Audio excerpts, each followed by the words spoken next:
साहेब बंदगी साधो भाई सत साहेब। सतगुरु कबीर साहेब कहते हैं, कबीर जाप मरे अजपा मरे, अनहद भी मर जाए, सुरत समानी शब्द में ताको काल न खाए। आज हम भगत जियों बात करेंगे साधो भाई कि किस प्रकार से सुमरन किया जाता है और जो नाम जाप है, नाम सुमरन है, क्या दोनों में भेद है? क्या जो नाम जाप है और नाम सुमरन ये दोनों अलग अलग हैं? आखिर क्या है इसके पीछे? कबीर साहब ने क्या तर्क दिया है? क्या नाम जाप से मुक्ति नहीं होती और नाम सुमरन से मुक्ति हो जाती है? या नाम सुमरन कुछ और ही चीज है, या केवल ये एक भ्रम फैलाया गया है कि नाम जाप और नाम सुमरन अलग अलग हैं? तो आइए बात करते हैं। अब जाप दो प्रकार के होते हैं, एक वाचा जाप, एक मनसा जाप। एक और है तीसरा जिसे कहा जाता है अजपा जाप। बहुत से लोग कहते हैं अजपा जाप और मनसा जाप ये दोनों एक ही हैं। अब इस चीज के ऊपर कबीर साहिब क्या कहते हैं, आइए, ताकि लोगों का भ्रम टूटे, ताकि लोगों को समझ में आए कि भाई वास्तव में कबीर साहिब ने जो नाम सुमरन का भेद कहा था उसका भाव क्या था और हमने किस भाव से उसे सुमरा है, किस भाव से उसका सुमरन किया है। तो कबीर साहिब कहते हैं, कबीर गुरु ने गम कही, गम का अर्थात ज्ञान। कबीर गुरु ने गम कहो, भेद दिया अर्थाए, सुरत कमल के अंतरे, निराधार पद पाए। ध्यान से समझना साधो भाई, ये जितनी बाणी है कबीर साहिब की, ये सारी इतनी गूढ़ हैं, यदि कोई इसे समझ ले तो कल्याण हो जाए। तो कबीर साहिब ने कहा है कि गुरु ने गम, गम अर्थात ज्ञान, कहो अर्थात कहा, कि गुरु ने ज्ञान कहा और केवल ज्ञान ही नहीं कहा, भेद दियो अर्थाए, कि उसका भेद भी बताया कि ये जो ज्ञान है इसका वास्तव में गुप्त भेद क्या है, भाव क्या है और उसका अर्थ क्या है, किस प्रकार से अर्थ भाव से अलग होता है। ये सारी चीजें कबीर साहिब ने बता रहे हैं कि गुरु बताते हैं। और जब इस भेद को और अर्थ को जीव जान लेता है और इस ज्ञान को वो अपने अंदर धारण करता है, तो उसकी जो सूरत, वो सूरत कमल कहिए या सुरती कहिए, उसी के अंदर ही उसे वो निराधार पद प्राप्त हो जाता है। गुरु के ज्ञान से ही यहां पर साहिब बिल्कुल स्पष्ट करते हैं। लेकिन एक चीज और कही कि कुमत कीच चेला भरा, गुरु ज्ञान जल होए, जन्म जन्म का मोर्चा पल में डारे धोए। कि जो चेला होता है उसके अंदर कुमति रूप कीचड़ भरा होता है और गुरु का ज्ञान जो होता है वो जल है जो उस कीचड़ को धो देता है। जन्म जन्म का जो मैल था वो गुरु पल भर में धो देते हैं। लेकिन ये तब धुलता है जब गुरु ज्ञान दे और शिष्य उस ज्ञान को ग्रहण करे और ज्ञान के भेद को जाने, उसके अर्थ को जाने। लेकिन यदि गुरु ज्ञान देता है और शिष्य उसे अपने हृदय में धारण ही ना करे तो कीचड़ कैसे धुलेगा। साहिब आगे अब समझाते हैं कि भाई जो नाम सुमरन करते हैं, नाम जाप करते हैं और जो सूरत शब्द में समाती है, इन सब का भेद अब कबीर साहिब आगे खोलते हैं। क्या कहते हैं, कोटि नाम संसार में ताते मुक्ति न होए, आदि नाम जो गुप्त जप बूझे बिरला कोय। कि इस संसार में अनेकों प्रकार के करोड़ों नाम हैं, लेकिन उन करोड़ों नामों को भी जप लोगे तो भी मुक्ति नहीं होगी। हर एक गुरु के पास जाइए, उसका अपना एक अलग नाम है। कबीर साहिब कहते हैं कि उससे मुक्ति नहीं होती। क्या कहा, आदि नाम जो गुप्त जप बूझे बिरला कोय। कि जो आदि नाम है उसके गुप्त जाप से ही मुक्ति होगी और उस गुप्त जाप को कोई बिरला ही जान पाएगा। बिरला कहते हैं जो करोड़ों लाखों करोड़ों में कोई एक जान पाता है। फिर क्या कहा कि राम राम सब कोई कहे, नाम न चीन है कोई, नाम चीन सतगुरु मिले, नाम कहावै सोए। अब देखिए, यहां कबीर साहब ने बिल्कुल स्पष्ट कर दिया कि यह जगत राम राम करता फिर रहा है, लेकिन यह राम राम सब कोई कह रहा है। हर कोई राम राम ही तो जप रहा है। कोई जय सिया राम कह देता है, कोई जय श्री राम कह देता है, कोई राम राम कहता है। कि इन सब के कहने से क्या मुक्ति हो जाएगी? नहीं, क्योंकि सभी राम राम में लगे हुए हैं, लेकिन वास्तव में उस नाम को कोई नहीं पहचान पा रहा है। नाम आखिर क्या है? ये नाम राम भी तो नाम ही तो है। कबीर साहिब कहते हैं, नाम चीन है सतगुरु मिले, कि जिस नाम को जान लेने से, परख लेने से, उस नाम को पहचान लेने से सतगुरु की प्राप्ति हो जाती है। तो नाम कौन देता है? नाम देता है गुरु। नाम गुरु देता है। और उस नाम को जब प्राप्त कर लेते हो, उस नाम को जब चीन लेते हो, चीनना अर्थात पहचानना, जब उस नाम को पहचान लेते हो, तब होती है सतगुरु की प्राप्ति। तो भगत जियो, यहां पे क्या कबीर साहिब ने नाम के जाप की बात कही? नहीं कही ना। कबीर साहिब ने कही नाम को पहचानने की बात। और कहते हैं कि जब नाम को पहचान लो और उसे पहचानने के बाद सतगुरु की प्राप्ति हो जाए, तब समझो कि वो है नाम, अन्यथा नाम नहीं। अब बहुत से लोग क्या कहते हैं? बहुत से लोग कहते हैं जी राम राम नहीं, राधे राधे जप लो, जय श्री कृष्ण जप लो, ओम नमो भगवते वासुदेवाय जप लो, या फिर ओम नमः शिवाय जप लो, जो कि कबीर साहिब पहले ही कह चुके हैं कि कोटि नाम संसार में ताते मुक्ति न होए। कि भाई करोड़ों नाम हैं, ये नाम जपते जपते ये संसार चला गया, असंख्य असंख्य युग हो चुके हैं, और ये जीव फिर भी यहीं भटक रहा है, इसी संसार में जन्म पर जन्म लेता जा रहा है, और यहीं पर दुख का कोई पारावार नहीं, इस दुख के भवसागर में ये फंसा हुआ है। कबीर साहिब कहते हैं कि लोग जो है नाम के बारे में कहेंगे कि ओम जपो, कोई कहता है ओम मंत्र जपो, कोई कहता है नाम है ये, कोई कहता है ये शब्द है। भगत जियों, नाम में, शब्द में और मंत्र में भेद होता है। मंत्र क्या होता है? मंत्र होता है इशारा। नाम वो होती है जो आपकी पहचान है, उसे कहा जाता है नाम। और जबकि जिसको समझ, आपका जैसे नाम लिया जाए तो आपको समझ में आता है कि आपका नाम है, ये नाम कोई रखने वाला है, वो आपकी पहचान होती है। लेकिन एक होता है मंत्र। मंत्र क्या होता है? वो नाम नहीं होता, वो नाम नहीं होता, वो एक सामान्य चीज होती है। जिस तरीके से एक मनुष्य है, मनुष्य को उसके नाम के द्वारा बुलाया जाता है, लेकिन अगर कोई कुत्ता होगा तो क्या नाम से बुलाएंगे? नहीं, उसको हम कुर कुर कुर करके बुलाएंगे, तो करके हम इस प्रकार से कुत्तों को बुलाते हैं, अर्थात इशारा करके। वो कहलाता है मंत्र।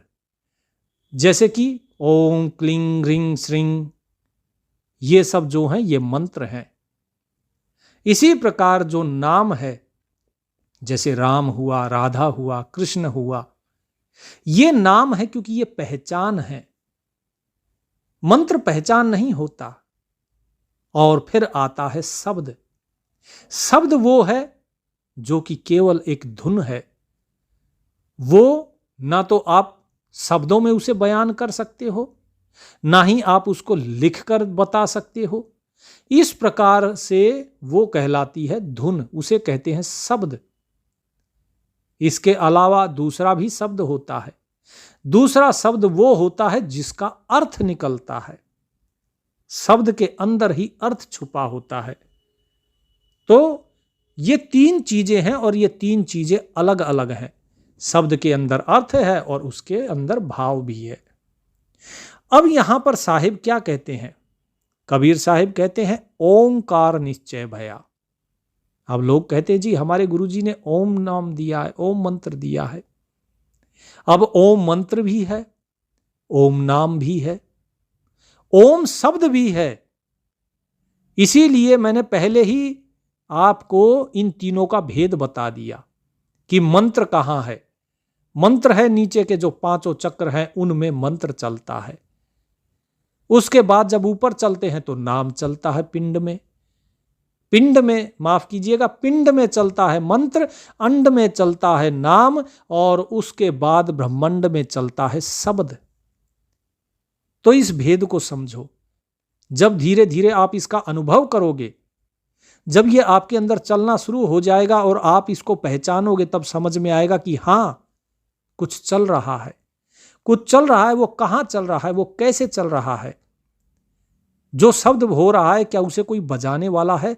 उसे कोई बजा नहीं रहा है, वो हो रहा है और वो लगातार होता है, वो अनहद होता है। उसे नाद भी कहा जाता है, इसीलिए बहुत जगह उसे अनहद नाद भी कहा गया। तो साहिब कहते हैं कि उस परमात्मा का नाम बहुत जगह कहा गया है ओंकार, ओम। तो साहिब क्या कहते हैं? ओंकार निश्चय भया, सो करता मत जान, साचा शब्द कबीर का, पर्दे में पहचान। कि जो ओंकार है, ये ओंकार, ये निश्चित है। लोगों ने ये निश्चय किया हुआ है कि ये परमात्मा है, यही वो करतार है। कबीर साहिब कहते हैं नहीं, ये करतार नहीं है, इसको तुम करता मत जानो। तो फिर क्या? कि साचा शब्द कबीर का, कि साचा शब्द तो वो है जो ये कबीर बता रहा है, और वो पर्दे में है, उसको पहचानो। तो फिर से यहां पर साहिब ने क्या कहा? पहले उन्होंने कौन सा शब्द कहा था? चीन।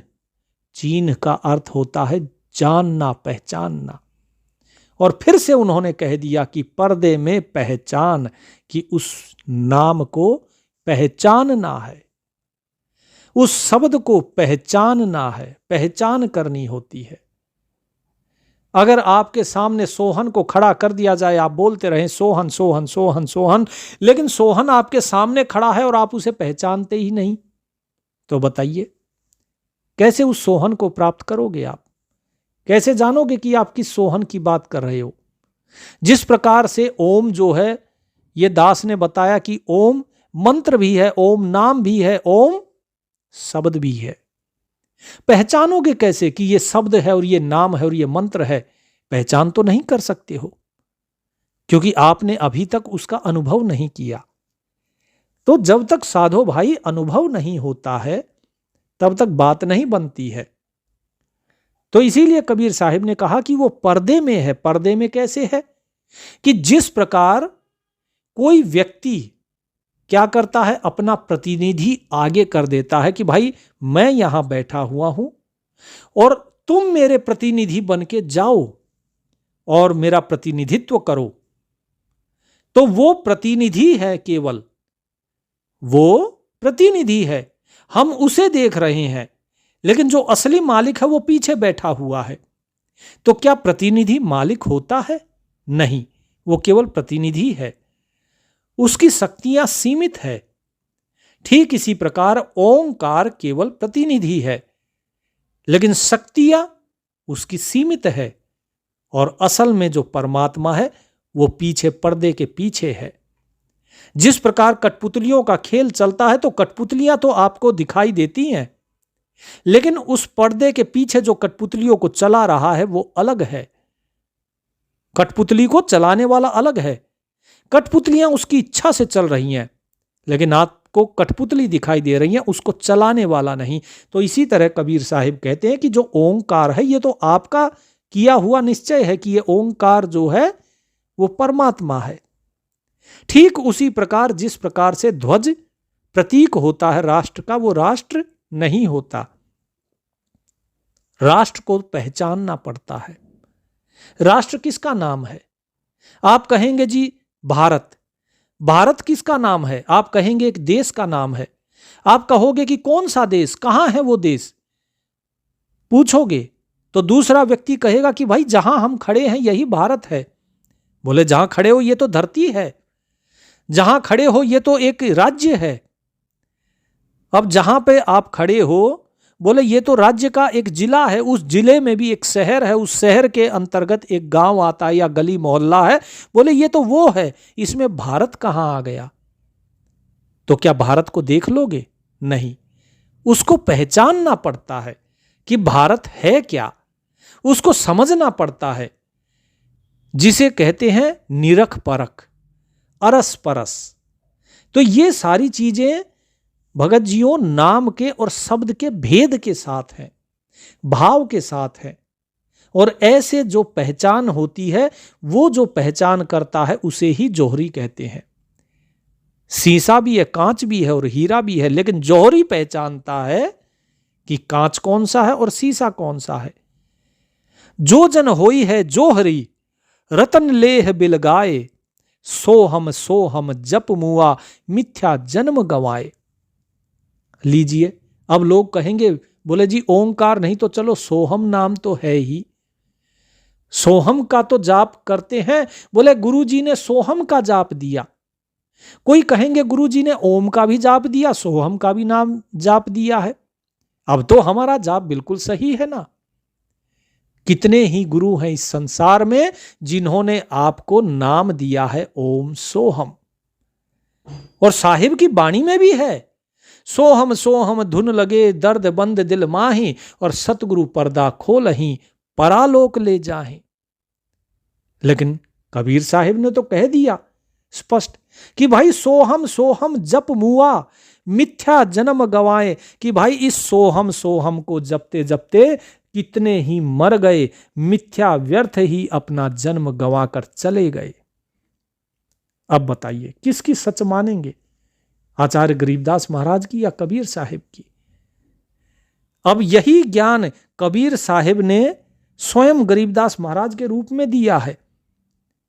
एक जगह अब यही कबीर साहिब क्या कहते हैं कि ओम सोहम बाजा बाजे, वो इसी की बात करते हैं। लेकिन यहीं पर अगर आप ध्यान दें तो यही सोहम मंत्र भी है, यही सोहम नाम भी है, और यही सोहम शब्द भी है।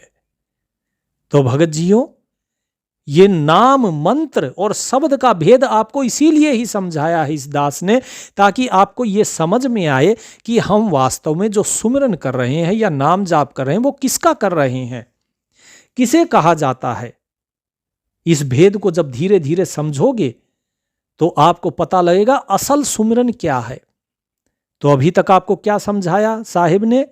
कबीर साहिब समझाते हैं कि राम राम जपते हुए दुनिया मर गई, किसी का भला नहीं हुआ। ओंकार जो है वो भी करता नहीं है, उसको जपते जपते भी दुनिया मर गई, किसी का भला नहीं हुआ, कोई पार नहीं हुआ। क्योंकि साचा शब्द कबीर का पर्दे में पहचान, जो सच्चा शब्द है वो तो पर्दे में है। अब एक सोहम बचा था, उसको भी कह दिया साहिब ने कि सोहम सोहम जप मुआ, मिथ्या जन्म गवाए, कि सोहम सोहम जपते जपते तो ये दुनिया मर गई। जो साधक होता है वो ऐसे ही मर जाता है और मिथ्या अपना जन्म गंवा देता है। अब आप जरा अपना सोच लीजिए भगत जियों कि आप किस प्रकार से सुमिरन कर रहे हैं। आप इस ओम सोहम का सुमिरन कर रहे हैं, या राम नाम का सुमिरन कर रहे हैं, या राधे राधे जप रहे हैं, या कृष्ण मुरारी जप रहे हैं, ओम नमो भगवते वासुदेवाय जप रहे हैं, या फिर आप ओम नमः शिवाय जप रहे हैं। कबीर साहिब ने स्पष्ट कर दिया कि कोटि नाम संसार में ताते मुक्ति ना होए, कि करोड़ों नाम है इस संसार में, उनसे मुक्ति नहीं होगी, चाहे फिर वो राम ही क्यों ना हो, चाहे वो ओंकार ही क्यों ना हो, चाहे वो सोहम ही क्यों ना हो। तो अब क्या करें? बोले जो जन जो होए है जोहरी, रतन लेह बिलगाए, कि जो जोहरी व्यक्ति होता है ना, जो अधिकारी होता है, वो जिस प्रकार से एक जोहरी सच्चे रत्न को पहचान लेता है कि हां भाई ये हीरा है और बाकी सब कांच है, चमक तो सबके अंदर है भाई। सूरज की किरण गिरते ही सारे जो कांच है वो सब चमकता है, हीरा भी चमकता है। लेकिन जोहरी हीरे को पहचान लेता है। इसी प्रकार जो सच्चा भक्त होता है, सच्चा साधक होता है, वो सत्य को पहचान लेता है। बाकी सब नहीं पहचान पाते। तो क्या कहा कि अब नाम को पहचाने कैसे, जिस प्रकार जोहरी रतन को पहचान लेता है, तो साधक उस रतन को कैसे पहचाने, उस नाम को कैसे पहचाने, कहां है वो नाम। तो कबीर साहिब क्या कहते हैं कि नाम रतन धन मुझ में। किस में? मुझ में, कि मेरे ही अंदर है वो राम रतन धन। नाम रूपी, जो नाम रूपी रतन है वो हमारे ही अंदर है। खान खुली घट माहे, घट अर्थात ये शरीर, इस शरीर में ही खान है, उसकी नाम की खान है। हेत मेत से देत हो, गाहक कोई ना है, उसका कोई ग्राहक नहीं है। आप अगर ये सोचो कि मैं नाम ले लूं, नहीं, वो नाम नहीं मिलेगा। आप ये सोचो कि मैं उस परमात्मा को जान लूं, उसका नाम, उसका शब्द मुझे प्राप्त हो जाए, नहीं मिलेगा भगत जियों। साहिब कहते हैं वो तुम्हारे अंदर खान खुली हुई है, तुम अपने अंदर झांको, अपने अंदर उस नाम को देखोगे और लेना भी चाहोगे तो ले नहीं सकते हो। क्यों नहीं ले सकते हो? कैसे मिलेगा? साहिब कहते हैं क्या? हेत मेत से देत हो, कि भाई वो अंदर ही है, लेकिन दिया किसको जाता है? जिसके हृदय में प्रीत हो, हेत हो। हेत अर्थात प्रेम हो। जिसके अंदर प्रेम है केवल वही प्राप्त कर पाएगा उसे।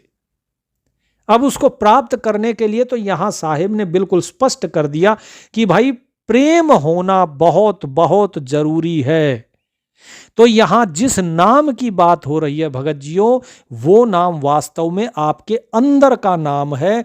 और वो अंदर का नाम कब जागृत होता है? जब प्रेम हो। ये दास इसीलिए आपसे, आपके पैरों में गिर के ये गुजारिश करता है कि परमात्मा के नाम का सुमरन प्रेम के साथ करो, क्योंकि उस नाम तक भी तभी पहुंचोगे जब गुरु का दिया हुआ ये 52 अक्षर वाला नाम सुमरन करोगे। आप इस संसार में फंसे कैसे? 52 अक्षर के द्वारा। भाई 52 अक्षर सीखे, बोलने सीखे, पढ़ने सीखे तो इस संसार में फंसे। अब इन्हीं 52 अक्षरों से परे चलना है, तो जिस रास्ते से आए हो उसी रास्ते से वापस चलोगे, तभी तो मंजिल पे पहुंचोगे ना। जो जो संसार का ज्ञान प्राप्त किया उस सब को त्यागना पड़ेगा, तभी तो वास्तव में जो सही जगह है वहां पहुंच पाओगे। नहीं तो कैसे पहुंचोगे बताइए? यह संसार तो ऐसे ही चलता रहेगा। यह संसार जो है ये आपको क्या कहेगा? बोले भाई ये मेरा परिवार है, ये मेरा बेटा है, बोले तू छोड़ दे, ये भक्ति छोड़ दे, ये मत कर, वो मत कर। ये संसार इस प्रकार से फंसाता है। कबीर साहिब कहते हैं कि भाई ये संसार तुम्हारा नहीं है, तुम्हारा परिवार कोई अलग ही है। ये संसार तो नश्वर है, ये तो एक सपना है। सपने में कोई आपका परिवार होता है क्या? नहीं होता। सपना तो सपना है। उस सपने की उत्पत्ति हुई, दिखाई दिया और उसकी प्रलय हो गई और नींद खुल गई। नींद नहीं भी खुले तो भी वो सपना समाप्त हो जाता है। तो साहिब कहते हैं कि अपने परिवार को देखो, अपने परिवार से जाकर मिलो। और वो परिवार कौन सा है? बोले होए विवेकी शब्द का, जाए मिले परिवार, नाम गए सो पहुंचही, मानहु कहा हमार। कबीर साहिब कहते हैं मेरे साधो भाई, हमारी बात को मानो और अपना जो विवेक है उस विवेक का इस्तेमाल करो। और जो शब्द विवेकी होगा, शब्द विवेकी अर्थात जो विवेक के द्वारा शब्द को पहचान लेगा। तो शब्द को की पहचान कैसे होगी? क्या मन से होगी, बुद्धि से होगी? नहीं, विवेक के द्वारा शब्द की पहचान होती है। और जब विवेक के द्वारा शब्द की पहचान होती है तो हम अपने परिवार के साथ मिलते हैं। तब हमें पता लगता है कि हमारा परिवार वास्तव में है कौन सा, जो हमारा वंश है वो कौन सा है। तब हम उस तक पहुंचते हैं। साहब कहते हैं, मालिक क्या कहा कबीर साहिब ने? नाम गहे सो पहुंचही। अब जो इस नाम को समझ लेगा, नाम को ग्रहण कर लेगा, बोले वही पहुंचता है उस परिवार तक, अपने उस सतलोक तक, नहीं तो नहीं पहुंच पाते। अब भगत जियो, यहां पर आपने कई चीजें सुनी है, जहां पर कबीर साहिब ने कहा कि भाई ये सोहम जपते हुए खत्म हो जाओगे, राम नाम जपते हुए समाप्त हो जाएंगे, दुनिया जप जप के चली गई है। साहिब ने बताया ना, ओम का भी बताया, बोले ये भी सब बेकार है, ये करता नहीं है। तो फिर असल चीज है क्या? अब उस असल चीज की तरफ बढ़ते हैं। तो कबीर साहिब क्या कहते हैं? कबीर साहिब कहते हैं कि सबसे पहले क्या कहें, कबीर गुरु चरण में दृढ़ राखो विश्वास। विश्वास दृढ़ कर लो सबसे पहले अपने गुरु के चरणों में, क्योंकि जो सच्चा शब्द मिलेगा ना, वो ऐसे नहीं मिलेगा। कभी आप सोचते हो कि हम बैठ जाएं साधना में, ओ हो हमें तो बढ़िया मिल जाएगा जी, अब तो नाम मिल जाएगा, हम ढूंढ लेंगे, वो अंदर ही मिल जाएगा। कबीर साहिब ने कहा है कि शब्द को गुरु बनाओ। अरे भाई, वो शब्द मिलेगा तब तो गुरु बनाओगे, और शब्द तक पहुंचने का रास्ता कौन बताएगा? वो तो देहधारी गुरु बताएगा।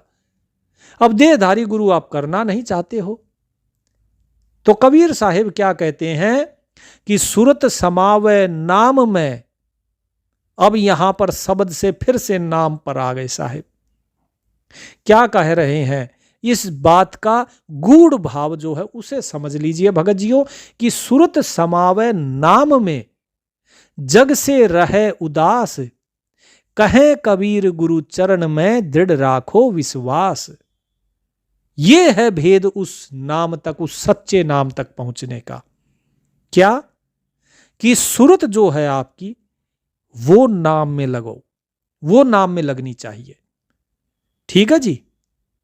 इसके साथ एक और दोहा आपको बताते हैं, ताकि दोनों का जब आप मिलान करेंगे तो असल में आपको समझ में आएगा कि कबीर साहिब वास्तव में कहना क्या चाह रहे हैं। यहां भाव क्या है साहिब का, कि सबसे पहले तो सूरत को नाम में लगाओ। कौन से नाम में?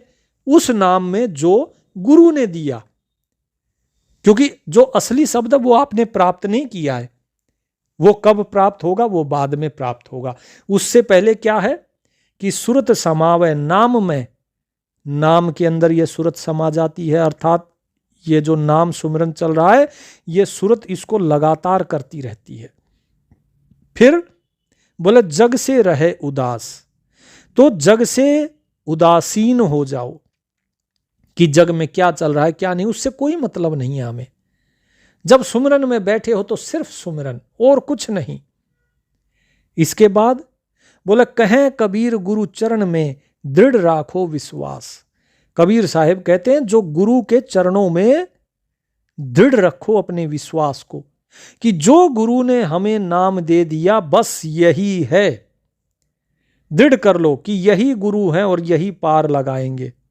सबसे पहले तो गुरु बहुत सोच समझ के बनाओ, ताकि आप अपना जन्म मिथ्या ना गवाएं, झूठा गुरु के चक्कर में ना फंस जाएं। और जब गुरु बना लिया तो उस पर दृढ़ विश्वास रखो। विश्वास डामाडोल नहीं होना चाहिए। बोले जी हमारे साथ ऐसा नहीं हो रहा है, वैसा नहीं हो रहा है। अगर नहीं हो रहा है तो उसमें मेहनत और करो। कबीर साहिब कहते हैं सतगुरु बपुरा क्या करे, जो शिष्य माहे चूक, भावे त्यों पर मोधिये जो बांस बजाई फूंक। कि भाई बेचारा सतगुरु क्या कर सकता है अगर शिष्य के अंदर ही कमी हो तो, क्योंकि पढ़ाने वाला तो मास्टर एक ही होता है स्कूल में, लेकिन कोई फर्स्ट आता है तो कोई फेल भी हो जाता है। तो फेल होने का मतलब ये नहीं है कि गुरु खराब है, इसका मतलब आपकी मेहनत में चूक रह गई, क्योंकि दूसरा कोई और भी उसी गुरु के माध्यम से पार भी हो रहा है, पास भी हो रहा है। तो क्या कहते हैं कि अस अवसर नहीं पाई हो, धरो नाम कड़िहार। कि भाई देखो ये अवसर दोबारा नहीं मिलेगा। पहले तो विश्वास दृढ़ करके रखो गुरु के अंदर, जो उन्होंने नाम दिया उसका सुमिरन करो। ठीक है जी। और उसके बाद क्या कहा कि दोबारा ये अवसर नहीं मिलेगा, जो मनुष्य जन्म मिला है ना, ये बार बार नहीं मिलता है। और धरो नाम कड़िहार, और जो नाम है उस नाम के अंदर अपना पूरा भरोसा रखो, क्योंकि ये नाम ही इस भवसागर से निकालने वाला है, इसीलिए इसे कहा गया कड़िहार, यानी काढ़ने वाला, निकालने वाला। भवसागर तर जाए तब पलक न लागे बार। तब आप अगर विश्वास रहा तो एक पल नहीं लगेगी, इस भवसागर से पार हो जाओगे, तर जाओगे। अब बात तो सही है कि भाई भवसागर से तो तर जाएंगे, लेकिन उस नाम का सुमिरन कैसे करें? कबीर साहब ने तो कह दिया कि हाँ जी, आप जो है विश्वास रखो और नाम का सुमिरन करो, लेकिन कैसे? सूरत, इस सूरत को मत भूल जाना भगत जियों, मन नहीं सूरत, इस सूरत के साथ ही आपको सुमिरन करना है। अब इसके बाद कबीर साहब एक चीज और कहते हैं, और वो क्या है कि बाहर क्या दिखलाइए अंतर जपिए नाम, कहा महोला खलक से पड़ा धनी से काम।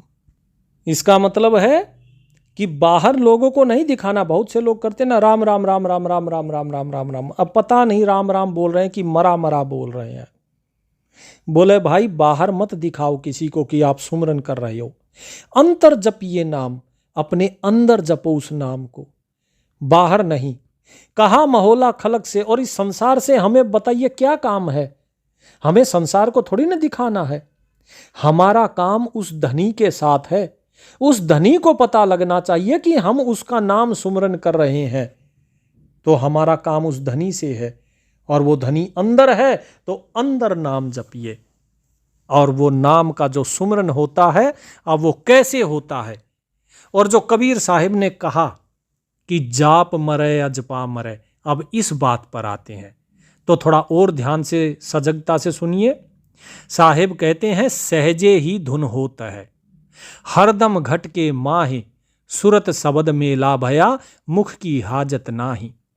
कि उस धुन को जिसे आप सुनना चाह रहे हैं, वो शब्द जो है वो सहज भाव से ही अंदर चलता रहता है। जैसे अभी ये दास आपको सुमरन बता रहा है, ये सारा ज्ञान दे रहा है, सत्संग सुना रहा है, तो अंदर लगातार वो शब्द चल रहा है, लगातार चल रहा है, वो निरंतर चलता है। अभी जब सत्संग हो रहा है तब भी वो चल रहा है, लेकिन उसको व्यक्त नहीं किया जा सकता कि किस प्रकार का है, कैसे है, लेकिन वो चल रहा है। यही चीज साहिब भी कहते हैं कि सहजे ही धुन होत है, हरदम घट के माही, कि इस घट में हमेशा वो धुन चलती रहती है सहज भाव से। सुरत शब्द मेला भया, मुख की हाजत नाही, कि सुरत शब्द का मेल होता है, सुरत उस शब्द के साथ लगी रहती है। मुख की हाजत अर्थात मुंह से बोलने की जरूरत नहीं होती, उस शब्द को मुख से नहीं बोला जाता। अब जैसे मेरी सूरत कहाँ लगी है? मेरी सूरत उधर भी लगी है और इधर भी लगी है। तो ऐसा कैसे? क्योंकि जब सत्संग अगर कर रहा हूं तो मेरी सूरत यहां है, और जैसे ही सत्संग समाप्त होगा मेरी सूरत वहां लगेगी, लेकिन बीच बीच में उधर भी ध्यान रहता है कि हां सुमरन चल रहा है। सूरत शब्द के साथ वहां भी एक रहती है। दोनों काम साथ साथ में, कि संसार में रहते हुए संसार का कार्य भी, और उस सूरत को भी वहां सुमरन में भी लगा के रखना है। क्योंकि यदि लगातार सूरत वहां लग गई तो उन्मुनी मुद्रा में आ जाऊंगा, फिर ये सत्संग नहीं सुना पाऊंगा, जो चल रही है वाणी ये नहीं चल पाएगी फिर। और अगर संसार में लगातार सूरत लगा दी तो फिर उधर से शब्द से कट ऑफ हो जाएंगे। तो इसीलिए भगत जियों ये सारी चीज बड़ी ही बारीकी से करनी होती है।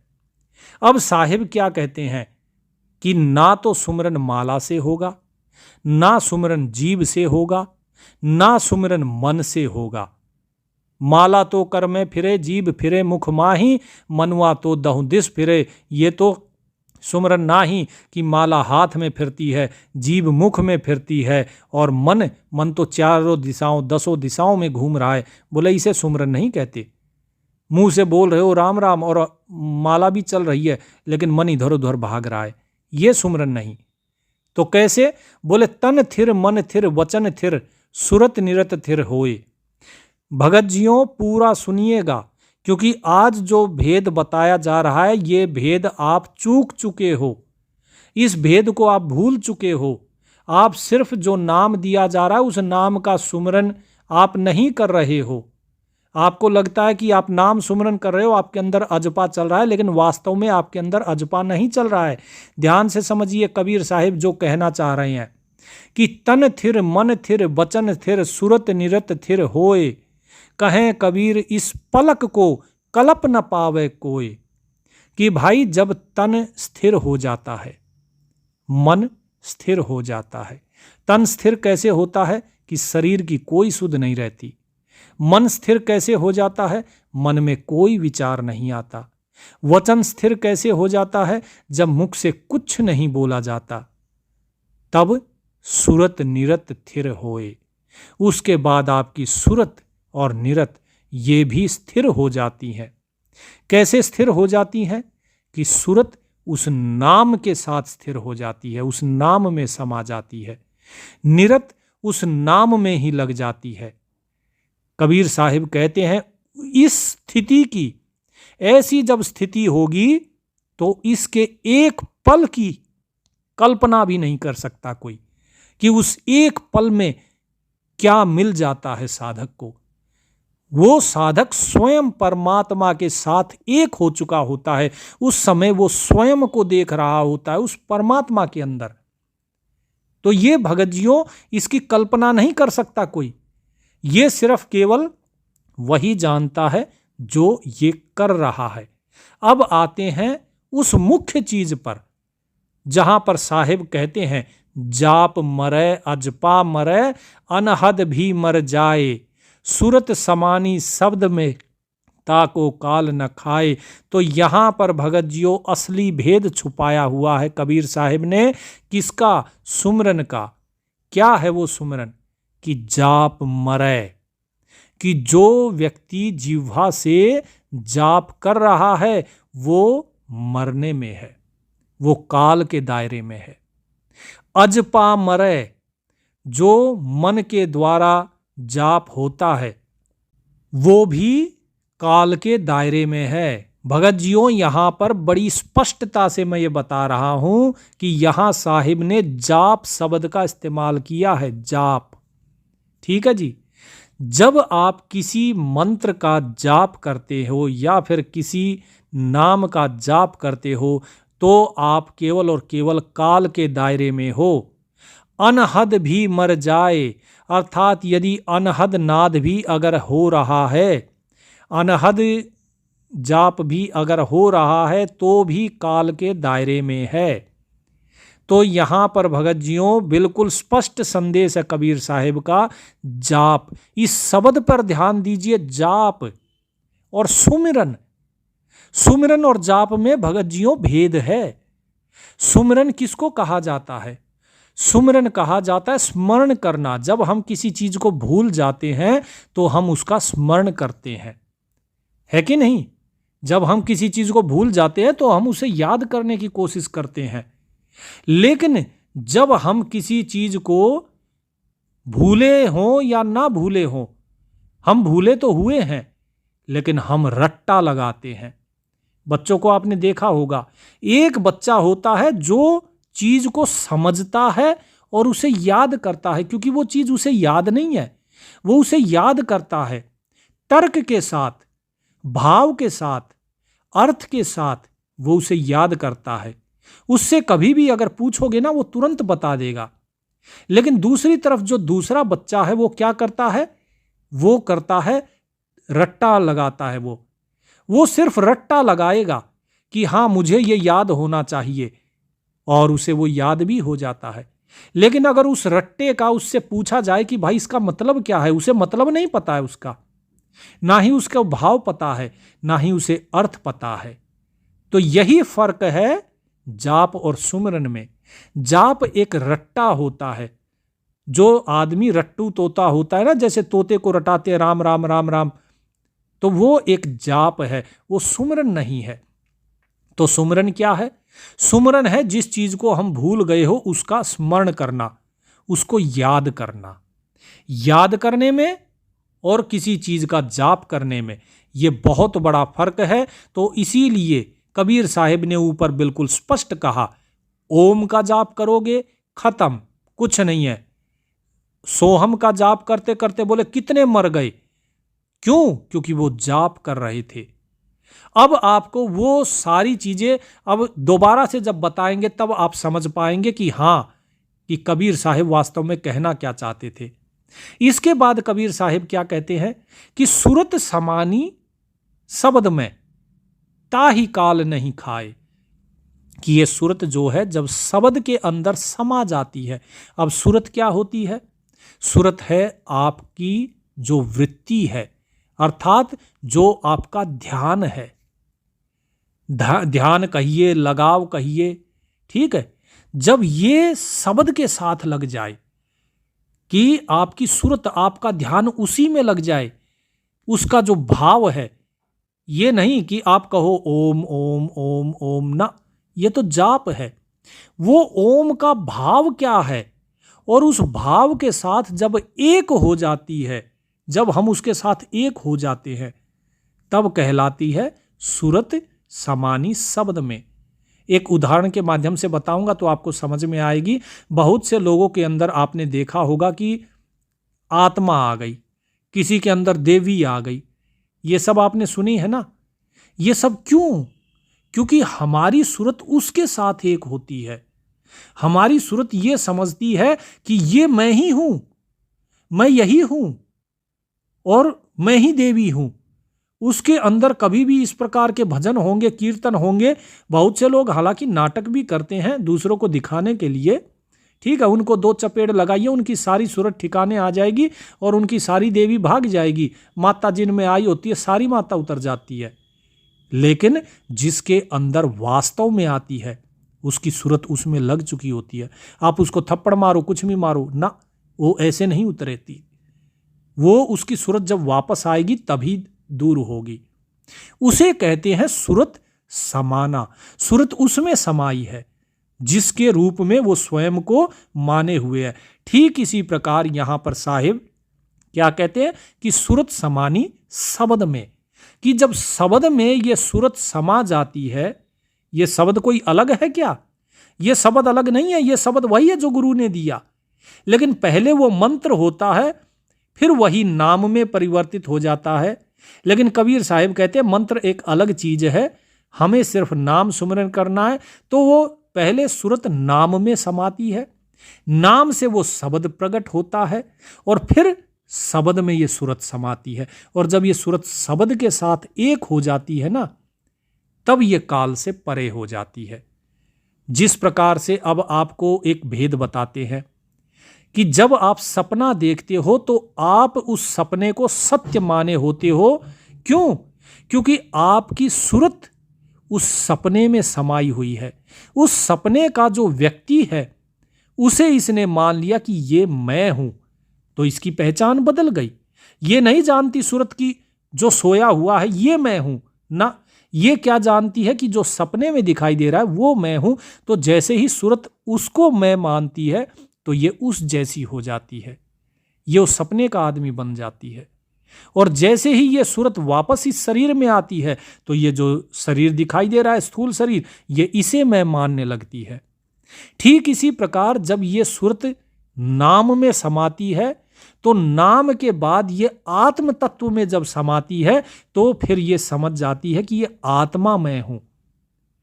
तो जिस प्रकार से जागने के बाद आप सपने के साक्षी होते हो, सपने के व्यक्ति नहीं होते, आप सपने के साक्षी होते हो, इसी प्रकार जब आत्मा में जब ये सूरत पहुंचेगी तो ये आत्मा होती है, लेकिन ये इस शरीर की भी साक्षी होती है और जो सपना देख रहे हो उसकी भी साक्षी होती है। फिर ये सूरत जो है ये फिर शब्द में समाती है, आगे चलती है आत्मा से भी परे, और जब ये परमात्म तत्व में समा जाती है तब ये परमात्म तत्व ही हो जाती है। जिस प्रकार ये सपने के व्यक्ति को मैं मानकर और सपने के सुख दुख को आभास करती है, ठीक इसी प्रकार सूरत जब इस शरीर में होती है तो इस शरीर के सुख दुख का आभास होता है। अभी आप जागे हुए हैं तो क्या उस सपने के सुख दुख का अनुभव आप कर सकते हैं? नहीं कर सकते। आपको कोई मृत्यु का या जन्म का कोई अनुभव करवा के दिखा दे अभी आप जगे हुए हो तो? नहीं ना। लेकिन सपने में जब आप सोच रहे थे, जब सपने के अंदर जी रहे थे, तब सपने में जो भी हो रहा था आप उस सब चीज का अनुभव कर रहे थे। तो आप जिस स्थिति में होते हो आपका अनुभव वही होता है। तो भगत जियो, ये कबीर साहिब का सुमरन का भेद था। इस ज्ञान को हर कोई नहीं जान पाएगा। कल देखना इस ज्ञान को कितने लोग सुनेंगे, क्योंकि ये बड़ा ही गूढ़ ज्ञान है, ये केवल अधिकारी तक पहुंचता है। तो इसीलिए कबीर साहिब ने कहा था जाप मरै, क्योंकि जाप जिह्वा से होता है। अजपा मरै, क्योंकि अजपा मन के द्वारा जपा जाता है, वो सुमिरन नहीं है। जो अजपा सुमिरन होता है, सुमिरन तो अलग चीज है। अजपा जाप मन करता है। जब तक मन आत्मा के अंदर लय नहीं हो जाता, लीन नहीं हो जाता, तब तक सच्चा सुमिरन नहीं होता, सूरत शब्द में नहीं समा सकती। तो इसीलिए कबीर साहिब ने ये सारी बात कही थी। तो अब देखिए, अब जो पिछले दोहे थे अब उनको सुनिए और अब उसका भेद समझिए। अब आपको खुद ही समझ आ जाएगा कि जो जन होए है जो हरि रतन ले ही बिलगाए। बिलगाए का मतलब समझ जाना, रतन को पहचान लेना। फिर क्या कहा? सोहम सोहम जप मुआ। सुमिर मुआ नहीं कहा, जप मुआ मिथ्या जन्म गवाए। अर्थात सिर्फ अगर जाप करोगे तो इसका जाप करने से कुछ नहीं होगा, मिथ्या जन्म गंवा दोगे। ठीक इसी प्रकार क्या कहा? ओंकार निश्चय भया सो कर्ता मत जान, कि आपने उस ओंकार को कर्ता समझा हुआ है, वो कर्ता नहीं है। कर्ता कहाँ है? कि साचा शब्द कबीर का पर्दे में पहचान। ठीक इसी प्रकार अब ऊपर का सुनिए। राम नाम सब कोई कहे, सब कोई कहता है राम नाम, अर्थात सब राम नाम बोलते हैं। राम राम सब कोई कहे, नाम न चीन है कोई, लेकिन नाम को कोई जानता नहीं, पहचानता नहीं। तो क्या कहा? कि नाम चीन सतगुरु मिले।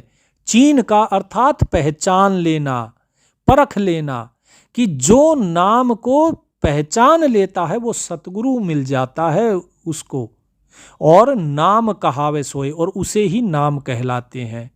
वही नाम है, असली नाम तो वही है जब उसे पहचान लिया जाए।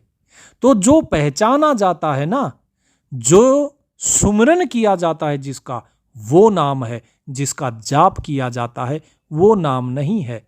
वो फिर आप नाम सुमिरन नहीं कर रहे हो, वो नाम जाप कर रहे हो। इसीलिए नाम जाप से मुक्ति नहीं होगी।